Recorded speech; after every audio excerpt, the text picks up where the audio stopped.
அடமானத்தில் இருக்கும் தங்க நகையை மீட்டு மார்க்கெட் விலையில் உடனடியாக விற்க சிறந்த வழி பிரைம் கோல்ட் ஹப். தொடர்புக்கு 9840551787. தங்கத்தை மட்டுமல்ல, உங்கள் தன்னம்பிக்கையையும் மீட்டுத் தருகிறோம். தெய்வத்தின் அருள் இப்போது உங்கள் கையில். 100% தூய்மையான சில்வர் காயின் உங்கள் இஷ்ட தெய்வத்தின் அழகான உருவத்துடன் உடனே ஆர்டர் செய்ய நிபுராவை அணுகுங்கள். திருச்செந்தூர் முருகனுடைய அருளால ஊமையா இருந்த ஒரு குழந்தை பேசி பாடல் பாடி ஒரு பெரிய புலவரா இருந்து கடைசியில முருகனுடைய திருப்பாதங்களே அடைஞ்சிருக்காரு. அவர் யாரு அப்படின்னு பாத்தீங்கன்னா, இவர் தான் ஒரு புலவர்னு பார்த்தா இவங்க அப்பா அதுக்கு மேல ஒரு புலவர். அவர் ஒரு பெரிய சிவனடியாரும் கூட. சிவனை நினைச்சு கும்பிடணும் அப்படின்னா உருகி உருகி சாமி கும்பிடுவாங்கன்னுவாங்கல்ல, அந்த மாதிரி சாமி கும்பிடுற ஒரு ஆளு. அந்த அளவுக்கு புலவரா இருந்திருக்காரு. ஆனா அவங்களுக்கு குழந்தை இல்லை. சஷ்டியில விரதம் இருக்காங்க. இவங்களுக்கு வேண்டுதலுடைய பலனா ஒரு ஆண் குழந்தை பிறக்குது. 5 வயசு வரைக்கும் குழந்தை வாய் திறந்து அம்மான்ற வார்த்தையே சொல்லலாம். இவங்களுக்கு ரொம்ப வருத்தம். இவங்க என்ன பண்றாங்க, திருச்செந்தூருக்கே போறாங்க. நீ கொடுத்தது தானே, நான் உன்கிட்டயே வரேன், நீயே எனக்கு பதில் சொல்லுன்னு திருச்செந்தூர் போறாங்க. நான் ஒரு புலவர், என் குழந்தை பேசலை அப்படின்னா எனக்கு இந்த வாழ்க்கையே வேணான்னு சொல்லிட்டு தம்பதிகள் 2 பேரும் கடலுக்குள்ள போறாங்க. என் வாழ்க்கையை முடிச்சுக்கணும் அப்படின்னு சொல்லிட்டு. குழந்தை மட்டும் கரையில நிக்குது. 2 பேரும் கடலுக்குள்ள இறங்கி போயிட்டாங்க. கடலுக்குள்ள போயிட்டே இருக்கும்பொழுது ஒரு வெள்ளை உடை அணிஞ்சிட்டு ஒருத்தர் கையில ஒரு பூ எடுத்துட்டு வராராம். வந்து அந்த குழந்தை கிட்ட அந்த பூவை காட்டுறாரு. அந்த குழந்தை வந்து திடீர்னு ஆணு கத்துது. இது வரைக்கும் வாய் திறந்து அம்மா அப்பான்னு சொல்லாத குழந்தை கந்த புராணத்தை கந்தர் கலிவென்பா அப்படின்னு சொல்லிட்டு கடகடகடன்னு பாட்டா பாடுது. அந்த முருகனே இறங்கி வந்து இந்த குழந்தைய பேச வச்சிருக்காரு. அந்த குழந்தை அதுக்கப்புறம் பண்ண அற்புதங்கள் வந்து சொல்லி அடங்காது, அவ்வளோ இருக்கு. அவருடைய பிறப்புல இருந்து அவருடைய பேச்சு வர்றது வரைக்குமே அவருக்கு உறுதுணையா இருந்தது திருச்செந்தூர் முருகர். சரி, திருச்செந்தூர் முருகர் கிட்ட போய் நம்மளோட குரு யாருன்னு கேட்டுடலாம் அப்படின்னு அவசரமா திருச்செந்தூர் முருகரை பார்க்கறதுக்காக கிட்டத்தட்ட 400 வருஷத்துக்கு முன்னாடி வாழ்ந்தவருக்கு இன்னைக்கு வரைக்குமே தவறாம குரு பூஜை நடக்குது. அப்பனா பார்த்துக்கோங்க, அவர் எந்த அளவுக்கு தன்னுடைய சீடர்களை வந்து நெறிமுறைப்படுத்தியிருப்பாரு. ஆதன ஆன்மீகம் நேயர்களுக்கு வணக்கம். தொடர்ந்து நாம நிறைய முருக அடியார்களை பத்தி பார்த்துட்டு இருக்கோம். அந்த வகையில இன்னைக்கும் நாம வந்து ஒரு சிறந்த முருக பக்தரை பத்தி பார்க்க போறோம். வணக்கம் ஷாம்லா. வணக்கம் தமிழ். இன்னைக்கு நாம யாரை பத்தி பார்க்க போறோம் அப்படின்னு பாத்தீங்கன்னா, முருகன் அப்படின்னாலே தமிழ் அப்படின்னு சொல்லுவாங்க. தமிழ்ல பேசினா பிடிக்கும், தமிழ்ல திட்டினா பிடிக்கும், தமிழ்னு சொன்னாலே முருகனுக்கு பிடிக்கும். ஆனா இவர் எப்படின்னா ஒரு தமிழ் புலவரா தான் இருக்காரு.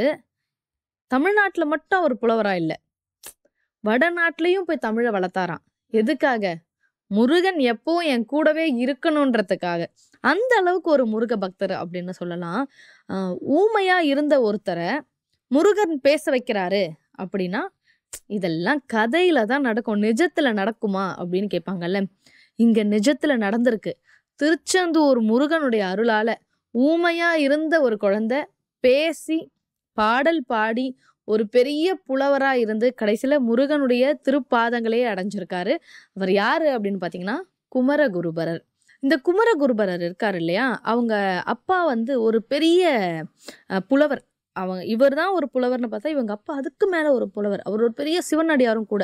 சிவனை நினைச்சு கும்பிடணும் அப்படின்னா உருகி உருகி சாமி கும்பிடுவாங்கன்னுவாங்கல்ல, அந்த மாதிரி சாமி கும்பிடுற ஒரு ஆளு. அவர் பேர் என்ன அப்படின்னு பார்த்தீங்கன்னா சண்முக சிகாமணி. அவருடைய மனைவி பேர் வந்து சிவகாமி அம்மையார். 2 பேருக்கும் வந்து வாழ்க்கையில சந்தோஷத்துக்கு பஞ்சமே இல்லை. 2 பேருமே சிவனடியார்கள். வரக்கூடிய சிவனடியார்களுக்கு வேலை செய்யறது தான் இவங்களுடைய வேலையுமே. சிவனை நினைச்சு இந்த சண்முக சிகாமணி அவர் வந்து டெய்லி ஒரு பாட்டு பாடுவாராம். அந்த அளவுக்கு புலவரா இருந்திருக்காரு. ஆனா அவங்களுக்கு குழந்தை இல்லை. இந்த ஒரு கஷ்டம் இருந்திருக்கு. இது எப்போ நடந்தது அப்படின்னு பார்த்தீங்கன்னா கிட்டத்தட்ட 400 வருடங்களுக்கு முன்னாடி 16ஆம் நூற்றாண்டுல நடந்திருக்கு. அவங்களுக்கு குழந்தை இல்லை. எல்லாரும் சொல்றாங்க, நீங்க திருச்செந்தூர் கோவிலுக்கு போங்க, அங்க வந்து சஷ்டி விரதம் வந்து ரொம்ப சிறப்பு. இதுக்கு முன்னாடி நம்ம முருகம்மை பத்தி பேசும்போது கூட சஷ்டி விரதம் இருந்ததான் அவங்க பிறந்தாங்க. அதே மாதிரி தான் இவங்களுக்கும் சொல்றாங்க. இவங்களும் போறாங்க, கடுமையான விரதம் இருக்காங்க, சஷ்டியில விரதம் இருக்காங்க. இவங்களுக்கு வேண்டுதலுடைய பலனா ஒரு ஆண் குழந்தை பிறக்குது. முருகனே கொடுத்த குழந்தை இது அப்படின்னு சொல்லிட்டு குமரகுருபரன் அப்படின்னு பேர் வைக்கிறாங்க. இவங்க எப்படி கடவுளை கும்பிடுறாங்களோ அந்த காலத்துலலாம் பாருங்களேன், நம்ம இன்னைக்கு வந்து குழந்தைங்களை வளர்க்கும் போது டிவி காட்டக்கூடாது, ஃபோன் காட்டக்கூடாது, அப்படியே ரெஸ்ட்ரிக்ட் பண்ணுறோம்ல. அந்த காலத்துலலாம் எப்படி வளர்ப்பாங்களாம் குழந்தைய, பிறரை வந்து அவமானப்படுத்தக்கூடாது, பிறரை வந்து மதிக்க கற்றுக்கணும், இப்படி சொல்லி சொல்லி வளர்ப்பாங்களாம். சின்ன வயசுல இருந்தே குமரகுருபரன் வந்து ரொம்ப நல்ல பிள்ளையா எல்லாரையும் ரொம்ப மதிப்பாராம். ஒரே ஒரு கஷ்டம்தான் என்ன அப்படின்னு பார்த்தீங்கன்னா, அவங்க அப்பா ஒரு பெரிய புலவர், ஆனால் குமரகுருபரர் ஊமை, பிறக்கும் போது ஊமை, குழந்தை பேசவே இல்லையாம். 5 வயசு வரைக்கும் குழந்தை வாய் திறந்து அம்மான்ற வார்த்தையே சொல்லலையாம். ஒரு பெற்றோர்களுக்கு குழந்தை தன்னை அம்மா அப்பான்னு கூப்பிடுறது எவ்வளோ சந்தோஷமான ஒரு விஷயம். ஆனால் குமரகுருபரர் 5 வயசு வரைக்கும் இதை பண்ணலை. இவங்களுக்கு ரொம்ப வருத்தம். இவங்க என்ன பண்றாங்க, திருச்செந்தூருக்கே போறாங்க. நீ கொடுத்தது தானே, நான் உன்கிட்டயே வரேன், நீயே எனக்கு பதில் சொல்லுன்னு திருச்செந்தூர் போறாங்க. திருச்செந்தூர்ல ரொம்ப மனம் உருகி வேண்டுறாங்க. முதல் நாள் வந்து கெஞ்சு கேட்குறாங்க முருகன்ட்ட, என் பையனை எப்படியாவது பேச வச்சிருன்னு. 2வது நாள் சண்டை போடுறாங்க. 3வது நாள் உண்ணாவிரதம் இருக்காங்க, நீ என் குழந்தைய பேச வைக்கலையா நான் சாப்பிடவே மாட்டேன் அப்படின்னு. அடுத்த நாள் அப்படின்ட்டு கிட்டத்தட்ட 40 நாள் ஒரு வேளை உணவு சாப்பிட்டுட்டு கோவில்லே தங்கி உண்ணாவிரதம் இருக்காங்க. முடியல, குழந்தை பேசல. அவங்களுக்கு ரொம்ப மனசு கஷ்டமாயிடுது. என்ன பண்றாங்க, வேணாம், இந்த வாழ்க்கையே வேணாம், நான் ஒரு புலவர், என் குழந்தை பேசலை அப்படின்னா எனக்கு இந்த வாழ்க்கையே வேணான்னு சொல்லிட்டு தம்பதிகள் 2 பேரும் கடலுக்குள்ள போறாங்க. என் வாழ்க்கையை முடிச்சுக்கணும் அப்படின்னு சொல்லிட்டு. குழந்தை மட்டும் கரையில நிக்குது. 2 பேரும் கடலுக்குள்ள இறங்கி போயிட்டாங்க. கடலுக்குள்ள போயிட்டே இருக்கும்பொழுது ஒரு வெள்ளை உடை அணிஞ்சிட்டு ஒருத்தர் கையில ஒரு பூ எடுத்துட்டு வராராம். வந்து அந்த குழந்தைகிட்ட அந்த பூவை காட்டுறாரு. அந்த குழந்தை வந்து திடீர்னு ஆணு கத்துது. என்னடா குழந்தை கத்துற சவுண்டு கேட்குதுன்னு கடலுக்குள்ள போன பெற்றோர் வந்து திரும்பி பாக்குறாங்க. குழந்தை கட கட கட கடன்னு ஏதோ பேசுது. என்ன பேசுது தெரியல. தூரத்துல இருக்காங்க இவங்க. சரின்னு குழந்தை பேசுதேன்ற ஆசையில ஓடி வராங்க கடல் உள்ள இருந்து. அதாவது தற்கொலை செய்துக்க போனவங்க குழந்தை பேசுறத பார்த்துட்டு சந்தோஷத்துல ஓடி வராங்க. அங்க இருந்து ஓடி வந்து குழந்தை என்னவோ பேசுதே அப்படின்னு பாக்குறாங்க. ஆனா குழந்தை பேசுறது புரியல. ஏதோ பாட்டு பாடுது குழந்தை, ஆனா என்ன பாட்டு பாடுதுன்னு புரியல. கொஞ்சம் நல்லா உத்து கவனிக்கும் போதுதான் தெரியுது, இந்த கந்த புராணம் இருக்கும் இல்லையா, கந்த புராணத்தை பாட்டா பாடுதான் அந்த குழந்தை. இது வரைக்கும் வாய் திறந்து அம்மா அப்பான்னு சொல்லாத குழந்தை கந்த புராணத்தை கந்தர் கலிவெண்பா அப்படின்னு சொல்லிட்டு கடகடன்னு பாட்டா பாடுது. ஓம் சரவணபவ அப்படின்னது அவங்க பெற்றோருக்கு அவ்வளோ சந்தோஷமா, ஐயோ நம்ம குழந்தையா இது இந்த அளவுக்கு பாடுதேன்ட்டு போய் முருகன் காலில் விழுந்து அழறாங்களாம். நாங்கள் குழந்தை அம்மா கூப்பிடுமா அப்பா கூப்பிடுமான்னு சொல்லிட்டு கஷ்டப்பட்டுட்டு இருந்தோம், இதை விட என் குழந்தை பேசுறதுக்கு வேற எதுவுமே வேண்டாம், உன்னை பத்தி பாடிடுச்சு முருகா, எங்களுக்கு இதுவே போதும் அப்படின்னு சொல்லிட்டு சந்தோஷப்பட்டு அங்கிருந்து குழந்தைய வீட்டுக்கு கூட்டிட்டு போறாங்க. இந்த ஒரு விஷயம் பாருங்களேன், என்னதான் இருந்தாலும் நான் பெற்ற குழந்தை என் அம்மா அப்பான்னு சொல்லும்போது அவ்வளோ சந்தோஷமா இருக்கும்.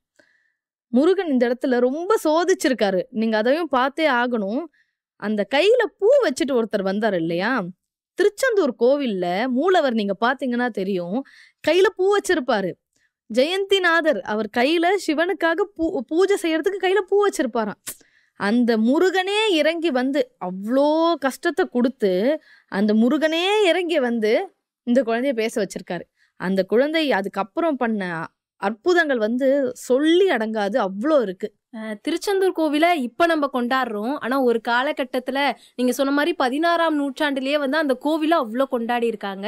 நீங்கள் சொன்ன மாதிரி குமரகுருபரர் வந்து பேசாம தான் இருந்திருக்கிறாரு. அதுக்கப்புறம் பேச தொடங்கியிருந்தாலும் தமிழில் இருக்கக்கூடிய இலக்கண இலக்கியங்களை ரொம்பவே அழகாக கற்றுக்கொண்டு இருந்திருக்கிறாரு. பாடல்களையுமே அவர் நிறைய பாடல்கள் இயற்றி இருக்கிறாரு அப்படிங்கிறது நமக்கு தெரியும். ஸ்ரீவைகுண்டத்தில் வந்து எப்பயுமே குமரகுருபரர் கைலாயநாதர் அப்படிங்கிற கோவிலுக்கு போகிறத வழக்கமாக வச்சிருந்திருக்காரு. தினசரி வந்து அந்த கோவிலுக்கு போவாராம்.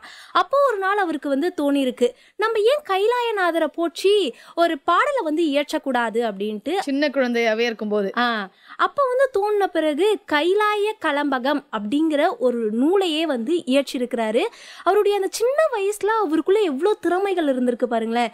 இப்பெல்லாம் நம்ம ஓடுறோம் ஆடுறோம் விளையாடுறோம், மிஞ்சி போனால் ஃபோனை நோண்டுவோம். ஆனால் இந்த மாதிரி பாட்டை வந்து இயற்றணும் அப்படிங்கிறதுக்கு அந்த அறிவு அப்படிங்கிறது அவ்வளோ தேவை. அப்பயே வந்து குமரகுருபரர் அந்த விஷயத்த பண்ணியிருக்கிறாரு. நீங்க சொன்னீங்க ஏற்கனவே திருச்செந்தூர் முருகர் தான் வந்து குமரகுருபரருக்கு எல்லாமே அப்படின்ட்டு. அவரோட அந்த சின்ன வயசுலயே வந்து தன்னோட குருவை வந்து யாரு அப்படின்னு தேர்ந்தெடுக்கணும் அப்படிங்கிற ஆவல் வந்து அவருக்கு அதிகமா இருந்திருக்கு. அவருடைய பிறப்புல இருந்து அவருடைய பேச்சு வர்றது வரைக்குமே அவருக்கு உறுதுணையா இருந்தது திருச்செந்தூர் முருகர். சரி, திருச்செந்தூர் முருகர் கிட்ட போய் நம்மளோட குரு யாருன்னு கேட்டுடலாம் அப்படின்னு அவசரமா திருச்செந்தூர் முருகரை பார்க்கறதுக்காக அவருடைய கோவிலுக்கு குமரகுருபரர் போயிருக்கிறாரு. அங்க போய் இந்த மாதிரி என்னுடைய குரு யாருன்னு தெரியணும் முருகா, என்னோட வாழ்க்கையில நான் அடுத்தது உயரணும்னு ஆசைப்படுறேன், அதனால என்னுடைய குரு யாருன்னு நான் தெரிஞ்சுக்கணும் அப்படின்னு வேண்டியிருக்காரு முருகர் கிட்டயே. ஆமா. அப்போ முருகருடைய சன்னதி பக்கத்துல இருந்து அசரறி ஒலிக்குது. என்னன்னா, உனக்கு எல்லாமே தெரியும்னு நீ நினைச்சுக்கிட்டு இருக்க, ஆனா உன்கிட்ட ஒருத்தவர் ஒரு நாள் ஒரு கேள்வி கேட்பாரு. அந்த கேள்விக்கு உன்னால பதில் சொல்ல முடியாம திக்கு முக்காடி நிப்ப. அப்படி ஒரு மனிதரை உன்னோட வாழ்க்கையில நீ என்னைக்கு பாக்குறியோ அவரு யாரோ அவருதான் உன்னோட மானசீக குரு அப்படின்னு. இதை கேட்ட உடனே குமரகுருபரருக்கு என்ன பண்றதுன்னு தெரியல. ஒருவேளை முருகரே தான் வந்து அசரரியோட வாக்கா சொல்லியிருக்காரு போல. நிச்சயமா. அப்படின்னு நினைச்சுக்கிட்டு கோவில்ல இருந்து வெளிவந்துறாரு.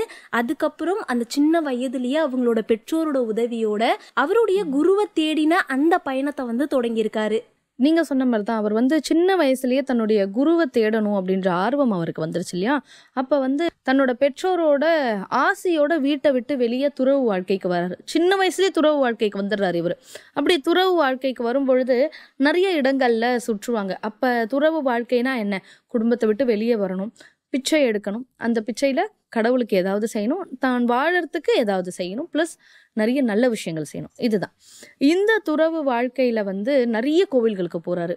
ஏறாத காடு இல்லை, ஏறாத மலை இல்லை, அப்படிதான் சொல்லணும். அப்படி நிறைய கோவில்களுக்கு போகும்போது ஒரு நாள் திருப்பரங்குன்றம் போறாரு.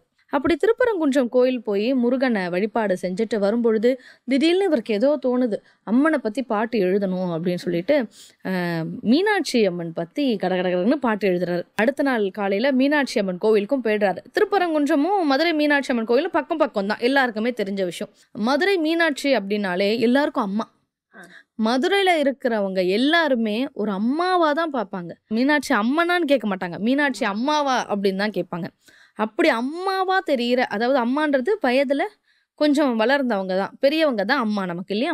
அப்படி எல்லாருக்குமே அம்மாவா தெரிகிறவங்க இந்த குமரகுருபரருக்கு மட்டும் ஒரு சின்ன குழந்தையா தெரிஞ்சாங்களாம். இவருக்கு ஒரே சந்தோஷம், அம்மா வந்து நமக்கு குழந்தையா காட்சி கொடுத்துட்டாலே அப்படின்னு சொல்லிட்டு ரொம்ப சந்தோஷமா சாமி கும்பிட்டுட்டு மறுபடியும் திருப்பரங்குன்றம் கோவிலில் போய் தங்கிடுறாரு. அன்னைக்கு இரவு அப்ப பாண்டிய நாடுன்னு சொல்ற இந்த மதுரையை யார் ஆண்டாங்க அப்படின்னு பாத்தீங்கன்னா திருமலை நாயக்கர் ஆண்டு இருக்காரு. அந்த திருமலை நாயக்கருடைய கனவுல போயிட்டு மதுரை மீனாட்சி அம்மன் சொல்றாங்களாம், என்னோட பிள்ளை, என்னோட குழந்தை வந்து மதுரைக்கு வந்திருக்காங்க, அவங்கள தேடுங்க, தேடி கொண்டு வாங்க.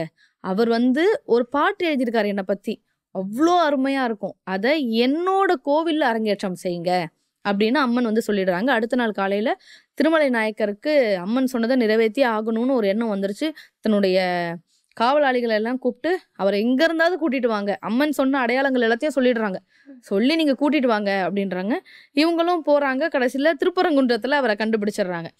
திருப்பரங்குன்றத்துல கண்டுபிடிச்சு அவரை அரண்மனைக்கு கூட்டிட்டு வராங்க. எங்க? மதுரை திருமலை நாயக்கருடைய அரண்மனை கூட்டிட்டு வராங்க. கூட்டிட்டு வந்த உடனே நாயக்கர் சொல்றாரு விஷயங்களை. திருமலை நாயக்கர் மன்னர் வந்து சொல்றாரு, நீங்க வந்து பாடல் எழுதியிருக்கீங்க, அந்த பாடல் அம்மனுக்கு ரொம்ப இஷ்டமானதா இருக்கான், அம்மன் அந்த பாடலை அவங்க கோயிலே அரங்கேற்றம் செய்யணும்னு நினைக்கிறாங்க, நீங்க ஒரு நல்ல நாள் குறிச்சு கொடுங்க, அரங்கேற்றம் செஞ்சிடலாம் அப்படின்னு. அவரும் சரின்னு சொல்லிட்டு ஒரு நல்ல நாள் குறிச்சு கொடுக்குறாங்க.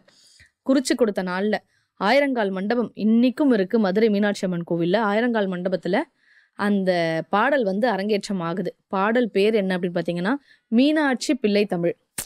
மீனாட்சிய பிள்ளையா நினைச்சு அவ்வளோ அழகான ஒரு பாட்டு எழுதியிருக்காராம். அதனால அதுக்கு பேரே வந்து மீனாட்சி பிள்ளை தமிழ்னு வச்சிருக்காங்க. மீனாட்சி பிள்ளை தமிழ் பாடல்ல அரங்கேற்றம் செஞ்சுட்டு இருக்காரு, அதாவது பாடிட்டு இருக்காராம் அவரு. அந்த இடத்துல வந்து பாத்தீங்கன்னா மன்னர் இருக்காரு, மக்கள் இருக்காங்க, குமரகுருபரர், குமரகுருபரருடைய நண்பர், கூட இருந்தவங்க எல்லாரும் இருக்காங்க. இவ்வளோ கிராண்டா ஒரு ஃபங்க்ஷன் நடக்குது.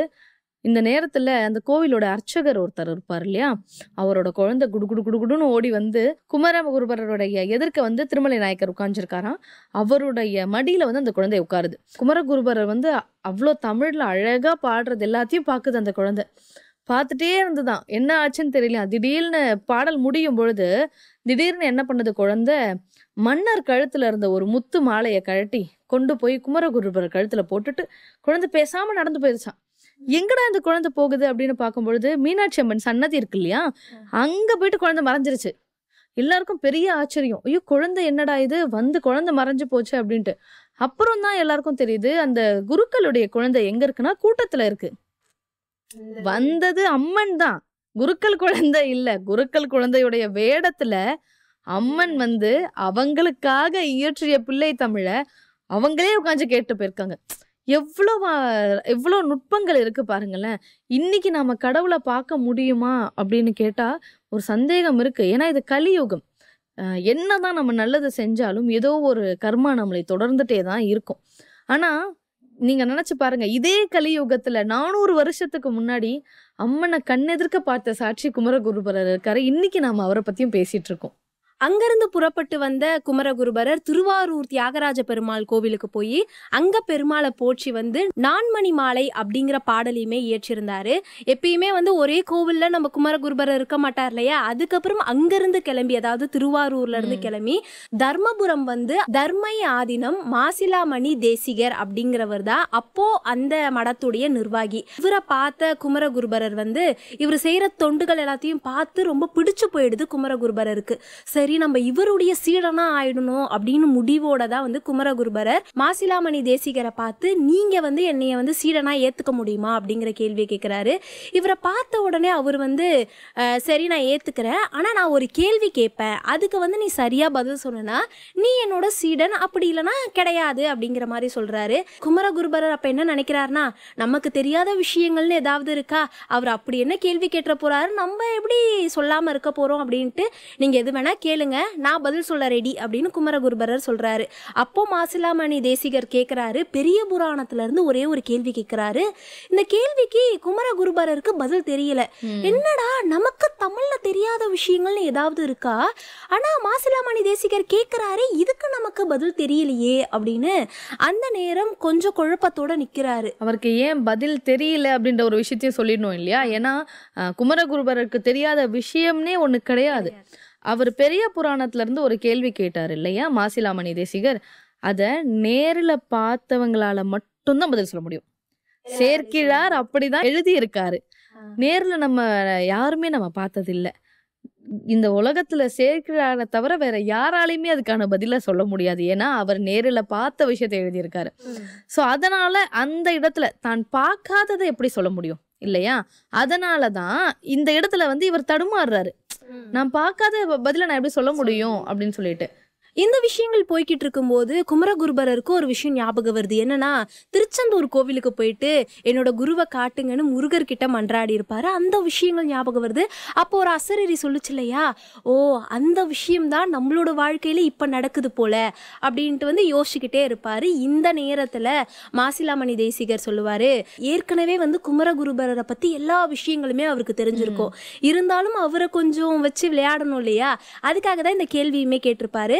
மனசுக்குள்ள அவர் இது எல்லாத்தையும் நினைச்சுக்கிட்டு இருந்தாலும், சரி நான் வந்து உன்னை என்னோட சீடனா ஏத்துக்கிறேன் அப்படின்னு சொல்லுவாரு. அந்த நேரத்துல குமரகுருபரர் ஒரு பரவச நிலையை அடைவாரு. ரொம்ப சந்தோஷம் அடைஞ்ச குமரகுருபரர் தொடர்ந்து மாசிலாமணி தேசிகர் கூடயே பயணிக்கிறாரு. ஒரு துறவியோட வாழ்க்கை என்ன அப்படிங்கிறதையும் தெரிஞ்சுக்கிறாரு. சைவ சித்தாந்தத்தை பத்தியும் தொடர்ந்து பல விஷயங்கள் பற்றியுமே அவர் அறிந்து கொண்டு இருந்திருக்கிறாரு. கண்டிப்பா. ஏன்னா ஒரு சைவ சித்தாந்தம் அப்படின்ற ஒரு விஷயத்துல துறவியா வாழுறதுன்றது அவ்வளவு சாதாரண விஷயம் கிடையாது. அவ்வளவு நெறிகளை கடைபிடிக்கணும். சின்ன வயதுலயே அவர் சேர்ந்துட்டாலுமே ரொம்ப மெச்சூர்டா சொல்லுவாங்க இல்லையா, சின்ன குழந்தைப்பா பார்க்க ஆனா மெச்சூர்டா இருக்கு அப்படின்ட்டு. அந்த அளவுக்கு குமரகுருபரர் வந்து ரொம்ப மெச்சூர்டா இருப்பாராம். இதனாலேயே அங்க மடத்துல இருக்கவங்க எல்லாருமே இவருக்கு தம்பிரான் அப்படின்னு ஒரு பேர் வச்சிருக்காங்க. தம்பிரான்னா என்னன்னா எல்லாத்துக்குமே அல்டிமேட், அந்த மாதிரி ஒரு பேர். அது அந்த பேரை வச்சிருக்காங்க. இங்க வந்து ரொம்ப நாள் பயணிக்கிறார். நீங்க சொன்ன மாதிரிதான் மாசிலாமணி தேசிகர் தன்னுடைய குருவை பார்த்தாச்சு, இவரோடய பயணிப்போன்ட்டு பயணிச்சுட்டு இருக்காரு. ஒரு நாள் மாசிலாமணி தேசிகர் என்ன சொல்றாரு, குமரகுருபரர் கூப்பிட்டு, வாரணாசி போகணும், காசிக்கு போகணும், இங்க வந்து தமிழ் வளர்ந்து இருக்கு. நம்ம தமிழகத்துல சொல்லவே வேண்டாம், தமிழுக்கு பஞ்சமே கிடையாது. அந்த அளவுக்கு தமிழ் செழிப்பா இருந்த காலம் 400 வருடங்களுக்கு முன்னாடி. வாரணாசி வடநாட்டில் வந்து தமிழை வளர்க்கணும், அதனால நீ வந்து வாரணாசிக்கு போ, அதுக்கு முன்னாடி தில்லை நடராஜரை போய் பார்த்துட்டு வா அப்படின்னு சொல்றாரு. இது வரைக்குமே வந்து என்னதான் வந்து எல்லா கோவில்களுக்கும் போயிட்டு வந்துட்டு இருந்தாலுமே குமரகுருபரர் வந்து தீவிரமா கடைபிடிச்சு வழிபாடு செஞ்சது யாரு அப்படின்னு பாத்தீங்கன்னா நம்மளுடைய மதுரை மீனாட்சி அம்மனையும் திருச்செந்தூர் முருகரையும் தான். முதல் முறையா அவருடைய பாதையில இன்னொரு விஷயம் ஆட் ஆகுது. நடராஜர், அதாவது சிவபெருமான் ஆட் ஆகுறாரு. சிவபெருமானை பார்க்கறதுக்காக குரு சொல்லிட்டாரு தட்ட முடியுமா, சரின்ட்டு சிவபெருமானை காக்க தில்லை கிளம்புறாரு, சிதம்பரம் கிளம்புறாரு. தருமை ஆதீனத்துலேருந்து ரொம்ப பக்கம் தான் நம்மளுடைய வைத்தீஸ்வரன் கோவில். வைத்தீஸ்வரன் கோவில்னா இன்னைக்குமே வைத்தீஸ்வரன் கோவில் இருக்கு. நம்ம போய் வழிபாடு செஞ்சோம்னா வெளியே வரவே தோணாது, அந்த அளவுக்கு அழகு. வைத்தீஸ்வரன் கோவில்ல வந்து எந்த நோயா இருந்தாலும் வைத்தீஸ்வரன் கோயிலுக்கு போனா சரியாயிடுமா. ஏன்னா அங்க கடவுள் எப்படி இருக்காராம், வைத்தீஸ்வரன், வைத்தியத்தை செய்யக்கூடிய ஒருத்தரா இருக்காரு. அம்மன் தையல் நாயகி, உடம்பு சரியில்லை, ஏதோ ஒரு காயம் எனக்கு, இப்பெல்லாம் நம்ம ஆப்ரேஷன் பண்ணா என்ன பண்றோம், ஸ்டிச்சஸ் போடுறாங்க. அம்மனுக்கு அப்ப பேர் பாருங்க தையல் நாயகின்னு இருந்திருக்கு. ஸோ அப்படி ஒரு கடவுள் அங்க வைத்தீஸ்வரன் கோவில்ல போயிட்டு வைத்தீஸ்வரன் கோவில்ல சாமியெல்லாம் வழிபாடு செய்யறாரு. வழிபாடு செஞ்சுட்டு குட்டியா ஒரு இடத்துல கடவுளை பாக்குறாரு. என்னடா அப்படின்னு பார்த்தா முருகர் அங்க முத்துக்குமார சாமியா இருப்பாரு. பிள்ளை வரம் வேணும் அப்படின்னா முத்துக்குமார சாமியை பிடிச்சா போதுன்ட்டு தஞ்சை பகுதியில் இருக்க எல்லாருக்குமே தெரியும். வைத்தீஸ்வரன் கோவிலில் இருக்கக்கூடிய முருகர் அவ்வளவு சிறப்பு. அந்த முத்துக்குமார சாமியை பார்த்தவொடனே இவருக்கு கண்ணெல்லாம் கலங்கிருது. ஐயோ இவ்வளோ அழகா இருக்க முருகரை இத்தனை நாள் நான் வந்து தொலைச்சிட்டனே, பார்க்கலையே நான் அப்படின்னு சொல்லிட்டு கடகடகடன்னு பாட்டு பாடுறாரு. குமரகுருபரருக்கு தான் முருகனை பார்த்தாலே பாடல் வந்துடும் இல்லையா. முத்துக்குமார சாமியை பார்த்து முத்துக்குமார பிள்ளை தமிழ் அப்படின்ற பாடலை பாடுறாராம். பாடிட்டு தன்னை மறந்து அங்கே ரொம்ப நேரம் இருந்துட்டு திடீர்னு குரு சொன்னது ஞாபகத்துக்கு வருது. தில்லைக்கு போன்னு சொல்லி தான் அனுப்பிச்சாரு. இவர் இன்னும் வைத்தீஸ்வரன் கோவில்ல தான் இருக்காரு. சரி, அங்கேருந்து தில்லை கிளம்புறாரு. போகிற வழியெல்லாம் கோவில் போகிறாரு, நிறைய கோவில்களுக்கு போகிறாரு. இறுதியாக தில்லை நடராஜர் கோவிலுக்கு சேர்ந்துட்டாரு. தில்லை நடராஜர் கோவிலில் நீங்கள் சொல்லியிருந்தீங்க இல்லையா திருவாரூர் நான்மணி மாலை, அந்த பாடலை அரங்கேற்றம் செய்கிறாரு. அரங்கேற்றம் செஞ்சுட்டு அம்மன், தில்லையில் இருக்கக்கூடிய அம்மன் வந்து சிவகாமி அம்மன்னு சொல்லுவாங்க. சிவகாமி அம்மனை பார்த்த உடனே அவருக்கு இன்னும் சந்தோஷம். அங்கே மதுரை மீனாட்சி, இங்கே அதே மீனாட்சி வந்து சிவகாமி அம்மையாக இருக்காங்க. சிவகாமி அம்மனை பார்த்த உடனே திடீர்னு மறுபடியும் அவர் கடகடன்னு பாடுறாரு. என்ன பாடல் அப்படின்னு பார்த்தீங்கன்னா சிவகாமி இரட்டை மணி மாலை அப்படின்னு சொல்லிட்டு சிவகாமி அம்மனை கும்பிட்டுட்டு நடராஜரை பார்க்க போகிறாரு. நடராஜரை பார்த்த உடனே இன்னும் சந்தோஷம். எப்படி நம்ம குடும்பத்தில் ஒருத்தவங்களை பார்த்தா எப்படி ஒரு சந்தோஷம் இருக்குமோ அந்த மாதிரி ஒரு சந்தோஷம். நடராஜரை பார்த்த உடனே இன்னும் சந்தோஷம். மறுபடியும் பாடல் பாடுறாரு. தனக்கிட்ட இருக்கிற ஒரு வேண்டுதலை வந்து அவர் எப்படி பண்றாரு பாருங்க, பாடலாக தான் பாடுவாராம் குமரகுருபரர். நடராஜரை பார்த்த உடனே சிதம்பரம் மும்மணி மாலைன்னு சொல்லிட்டு நடராஜருக்கு ஒரு பாடல். ஒரு கோவிலுக்கு போனா இந்த காலத்துல நம்ம ஒரு கோவிலுக்கு போறோம்னா என்ன பண்ணுவோம் சொல்லுங்க, எனக்கு கார் வேணும், பஸ் வேணும், எனக்கு வீடு வேணும், நல்ல சந்தோஷமான வாழ்க்கையை வாழணும், நல்ல பணக்கார வாழ்க்கையை வாழணும், இப்படி தானே வேண்டுவோம். ஆனா குமரகுருபரர் பாருங்க, போயிட்டு சாமி நீ அவ்வளோ அழகா இருக்க, உன் கையில இருக்கிறது அவ்வளோ அழகா இருக்கு, முருகா உன் கையில வேல் அவ்வளோ அழகா இருக்கு, அம்மா உன் கையில இருக்க மதுரை மீனாட்சி அம்மன் கையில இருக்க கிளி அவ்வளோ அழகா இருக்கு, இப்படி அவங்கள கடவுளை பத்தியே வந்து போற்றி போற்றி பாடுவாராம். அப்படிதான் அவருடைய வாழ்க்கை ஆரம்பிச்சிருக்கு. இந்த இடத்துல சமலாம் இன்னும் நல்லா நம்ம புரிஞ்சுக்கணும். குரு என்ன சொன்னாருன்னா தில்லைக்கு போன்னு சொன்னாரு. போற வழியில அவர் நூற்றுக்கணக்கான கோயிலுக்கு போயிருக்காரு. ஆனா தில்லைக்கு போய் வழிபட்டுட்டு ஸ்ட்ரைட்டா அவர் எங்க போனாராம், அவருடைய ஆசிரமத்துக்கு தான் போயிருக்காரு, தருமை ஆதீனத்துக்கு தான் போயிருக்காரு. அங்க போயிட்டு நடந்த எல்லா விஷயத்தையும் தன்னுடைய குரு கிட்ட சொல்லி சந்தோஷப்பட்டாராம். இவ்வளோ நாள் இது எல்லாத்தையுமே நான் பார்க்காம விட்டுட்டேனே, எனக்கு ஒரு குரு நீங்க வந்தவுடனே இது எல்லாமே எனக்கு கிடைச்சது, ரொம்ப சந்தோஷமா இருக்கேன் அப்படின்ற மாதிரி சொல்லியிருக்காரு. இது வரைக்கும் அவர் பார்த்தாரு இல்லையா, இது எல்லாத்தையும் தன்னுடைய குருவுக்கு சமர்ப்பிக்கிறதுக்காக பண்டார மும்மணி கோவை அப்படின்னு மறுபடியும் அவங்க குருவை போற்றி ஒரு பாட்டு பாடுறாரு. இதெல்லாமே என் வாழ்க்கையில வர்றதுக்கு நீங்க தான் காரணம் அப்படின்னு சொல்லிட்டு ஒரு பாடல் பாடுறாரு.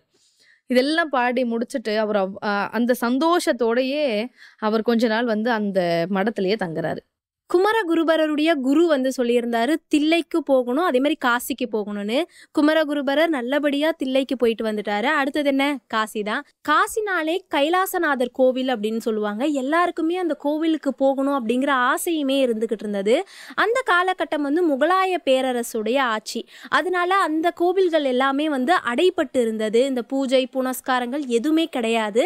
இந்த விஷயங்கள் எல்லாமே ஏற்கனவே வந்து மற்ற ஊர்களில் இருக்க எல்லாருக்குமே தெரியவும் ஆரம்பிச்சிருச்சு. அந்த கோவிலை திறக்கணும் அப்படிங்கிற ஒரே காரணத்துக்காக தான் குமரகுருபரருமே வந்து காசியை நோக்கி போயிருந்தாரு. அப்போ முகலாய பேரரசுடைய காலகட்டம்னு சொன்ன இல்லையா, தாராஷிகோ அப்படிங்கிற மன்னர் தான் வந்து காசியை ஆண்டுகிட்டு இருந்தாரு. அப்போ அவருடைய பேரவைக்கு வந்து நம்மளுடைய குமரகுருபரர் போவாரு. போன உடனே அந்த அரசவையில் இருக்கிறவங்க எல்லாருமே குமரகுருபரரை ஒரு மாதிரி வித்தியாசமா பார்ப்பாங்க. குமரகுருபரர் தமிழ்ல மட்டும்தான் பேசுவாரு, மற்ற மொழிகள்ல பேச மாட்டாரு.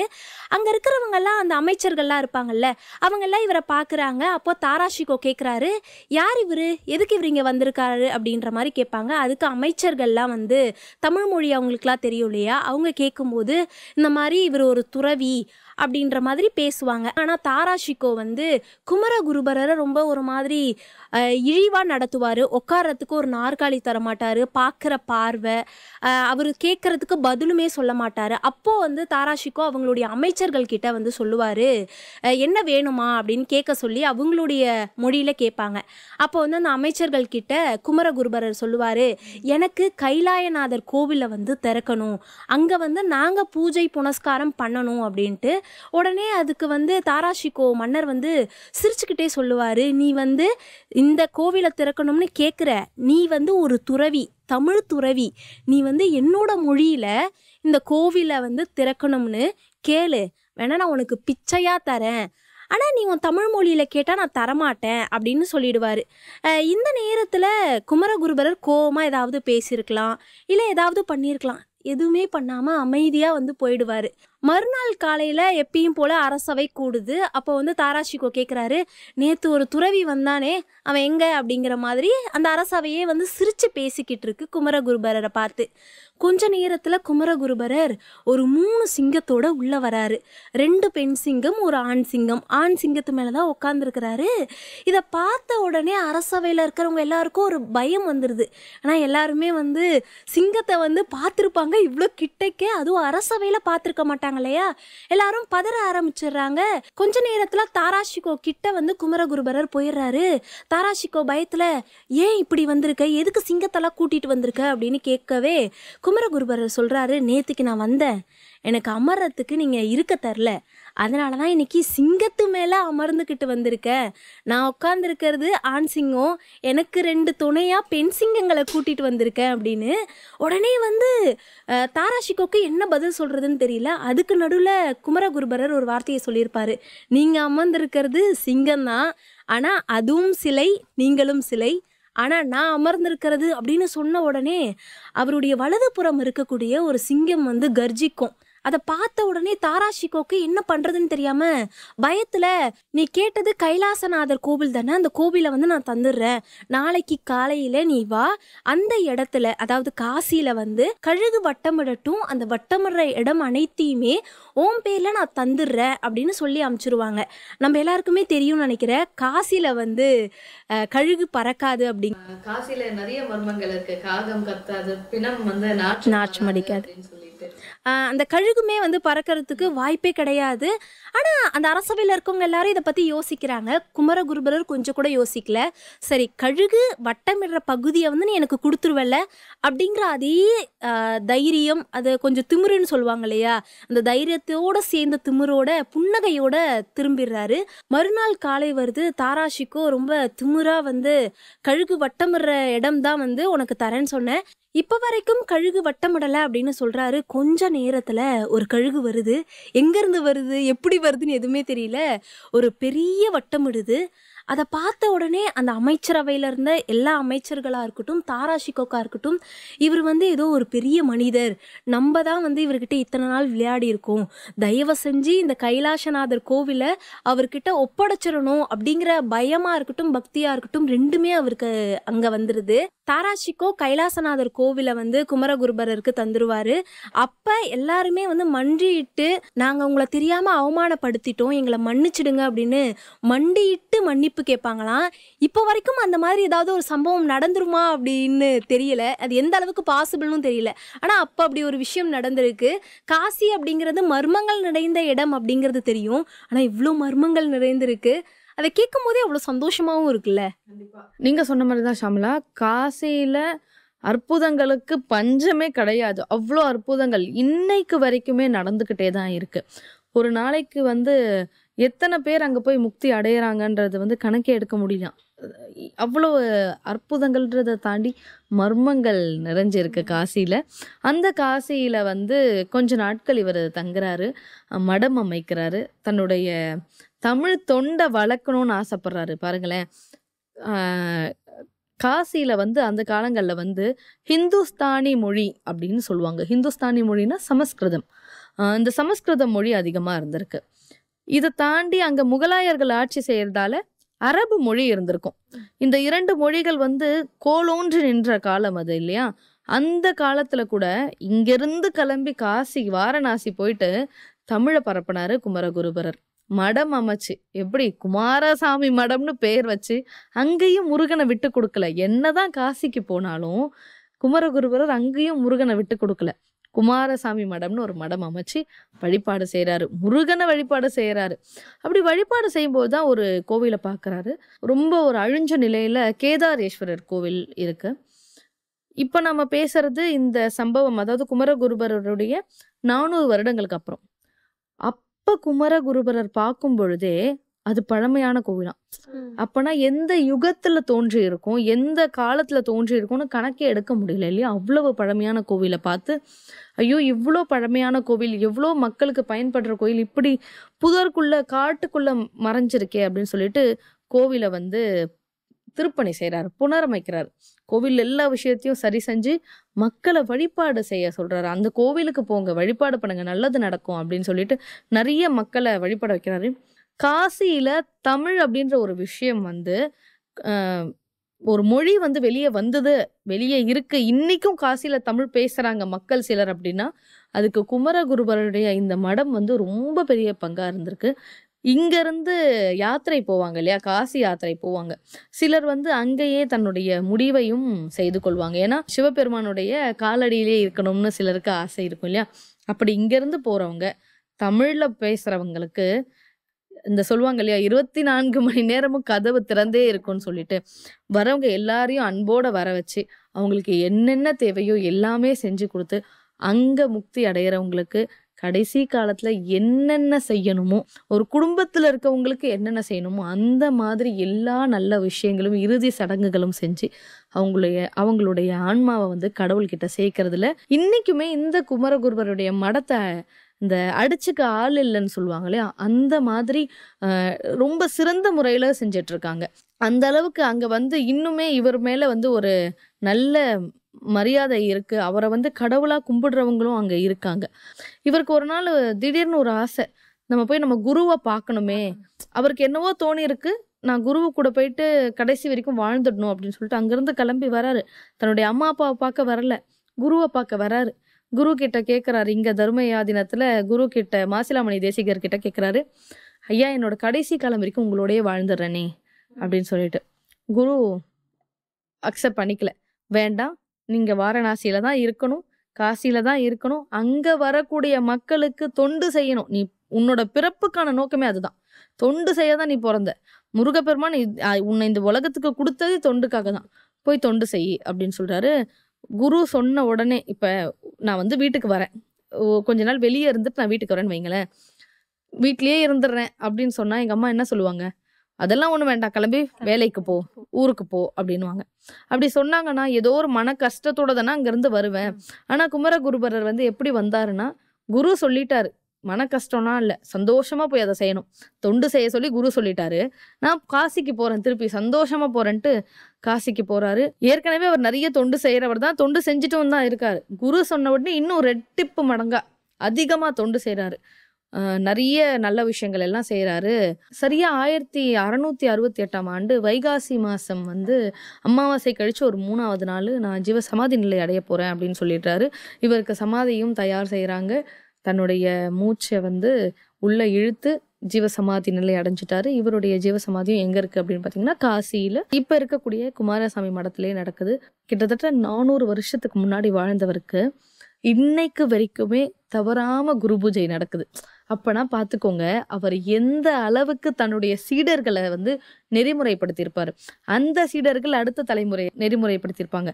அப்படி 4 நூற்றாண்டுகளை கலந்து இன்னைக்குமே வந்து காசியில் அவருக்கு குரு பூஜை நடந்துட்டு இருக்கு. இந்த குமாரசாமி மடம்னு சொன்னீங்க இல்லையா, இது வந்து ஏற்கனவே இந்த தாராஷிகோ அவரை பத்தி பேசிக்கிட்டு இருக்கும்போது இந்த கழுகு வட்டமிடும்னு பேசியிருந்தோம். அந்த இடத்துல தான் இந்த மண்டபமுமே வந்திருக்கும். காசில குமரகுருபரர் தமிழை வளர்க்கறதுக்காக சொற்பொழிவுகள் தொடர்ந்து ஆட்சிக்கிட்டே இருந்திருக்கிறாரு. இந்த கம்பராமாயண சொற்பொழிவு அப்படிங்கிறது நிறைய பேருக்கும் ரொம்ப ஸ்பெஷலான ஒண்ணு. அதை வந்து துளசிதாசர் இருக்கார் இல்லையா, அவர் தினமுமே வந்து அந்த சொற்பொழிவை பார்க்கறதுக்காக நேர்ல போகிறதா இப்ப வரைக்குமே ஒரு கூற்று இருந்து தான் இருக்கு. இன்னைக்கு குமரகுருபரரை பத்தி நிறைய விஷயங்கள் பேசியிருந்தோம். நிறைய விஷயங்கள் தெரியாததாவுமே வந்து புதுசா அமைஞ்சிருந்தது. அடுத்தது யாரை பத்தி பேசணும் அப்படின்னு நம்மளோட நேயர்களே வந்து முடிவு பண்ணுவாங்கன்னு நினைக்கிறேன். ரொம்ப அழகா போச்சு இன்னைக்கான நிகழ்ச்சி. ரொம்பவே நன்றி தமிழ். நன்றி.